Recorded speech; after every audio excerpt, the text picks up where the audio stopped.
Hi! Welcome to my vlog. So, matagalan tayo bago mag-edit ng part 3. Opo, ito na po.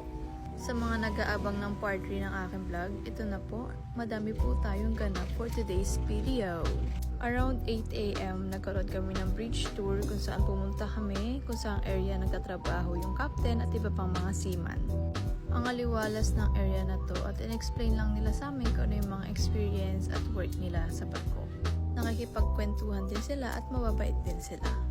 Dito din, nagkaroon kami ng chance para mag-picture-picture, may memories, alam nyo na. Masarap din sa feeling na maranasan yung mga ganitong bagay.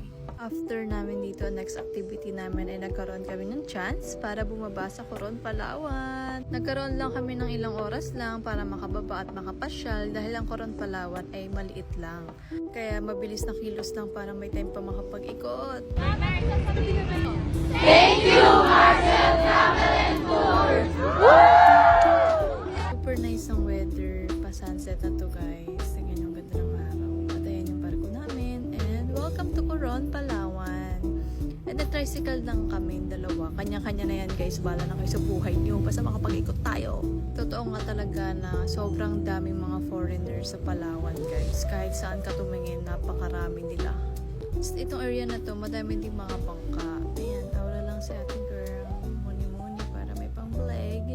Maganda sana bumisita sa beach dito guys. Kaso sabi ni Kuya Driver, 1 oras pa daw papunta sa mga dagat. Kaya wala na tayong time, sayang. Dito lang sa area na to kami nakapag-ikot kasi ito lang yung malapit.